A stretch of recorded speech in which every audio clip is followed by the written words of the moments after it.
Yellowstone is a magical place that feels like another world. People visit here for the unique opportunity to see wildlife in an unspoiled natural habitat and to view the rare hydrothermal features. But there's a problem. Tourists increasingly seem to be behaving inappropriately, Questionably. badly. They're not making the best decisions. Sometimes this involves interacting with wild animals, such as a 2,000-pound bison, just to get a perfect selfie pic. Other times, bad decisions involve superheated water, like the hikers who decided to cook whole chickens in the hydrothermal features at the Shoshone Geyser Basin. And I don't even know what to do with that one, people, but it is a true story.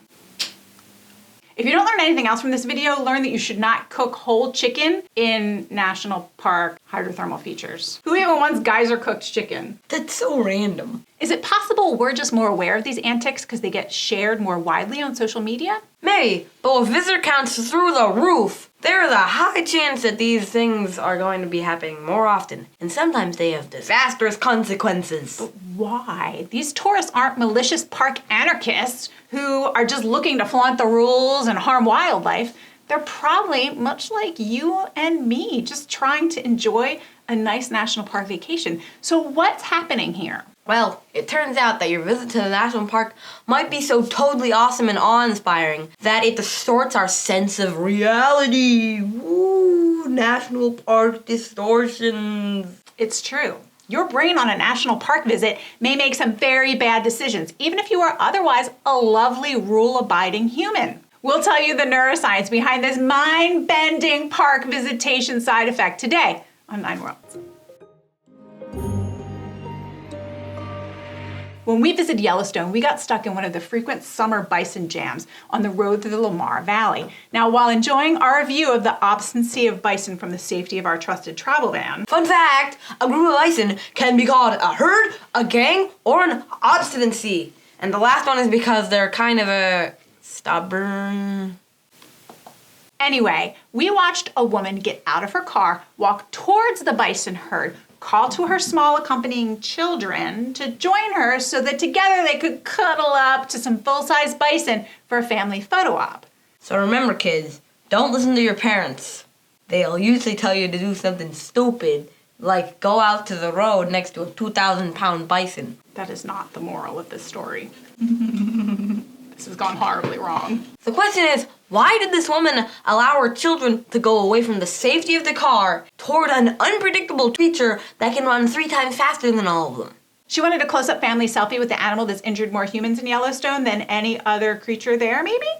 It just doesn't make sense, right? So what is happening here? Sure, some people flout the rules for kicks and social media stunts, but that wasn't this family, and that typically doesn't apply to most of the bad decisions you see at Yellowstone or other national parks. So, we turned to science to help us figure out what's happening.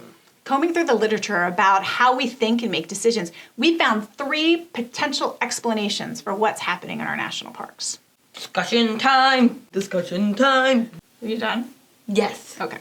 First, people visiting national parks may be more likely to misread cues and misunderstand the environment around them. People are spending less time in the wild and natural spaces, and it's leading to some pretty strange views on nature and outright confusion in our national parks. Someone we know made a video about strange things happening when you don't spend enough time in nature.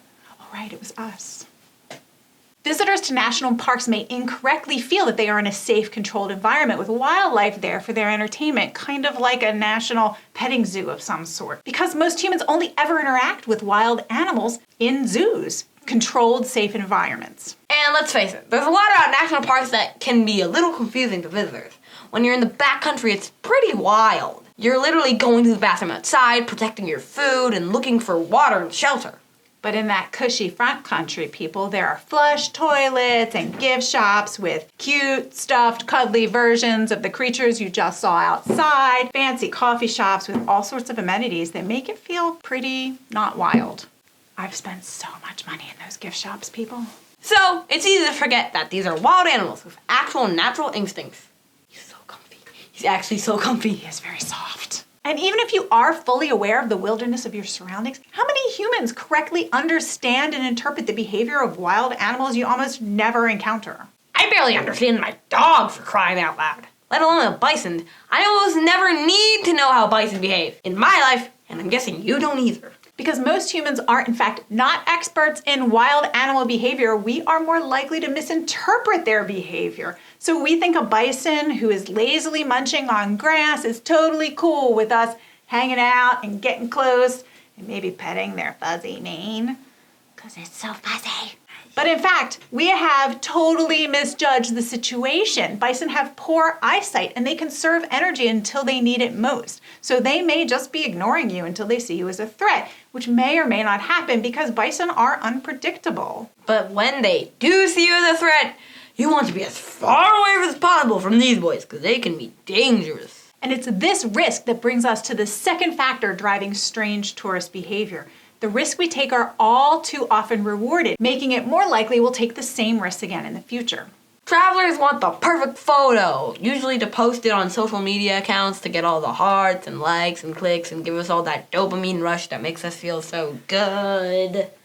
But this means that people are making some questionable choices to capture the perfect shot in dangerous locations. When we see others posting amazing photos, it normalizes the behavior and we start to think, it's okay for us to break the rules as long as it's just for this one photo because probably everybody else is doing it and the rules don't really apply to us if we're trying to get the perfect photo for our grams, right?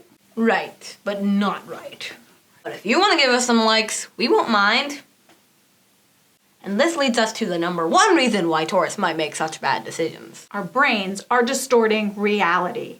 When we visit these awe-inspiring places, our brains go into a hardwire overdrive that actually causes us to perceive the world around us differently.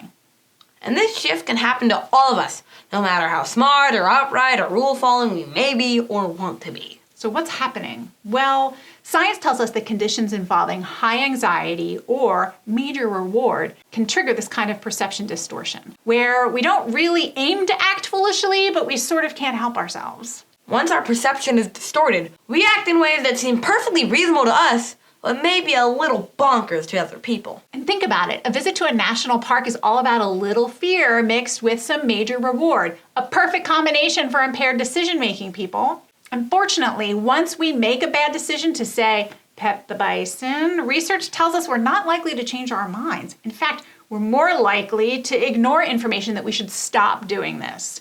We get into a zone where we can only pay attention to information that confirms our original choice, a phenomenon psychologists call anchoring bias. So we may ignore warning signs from an animal or the environment that we should move away from safety.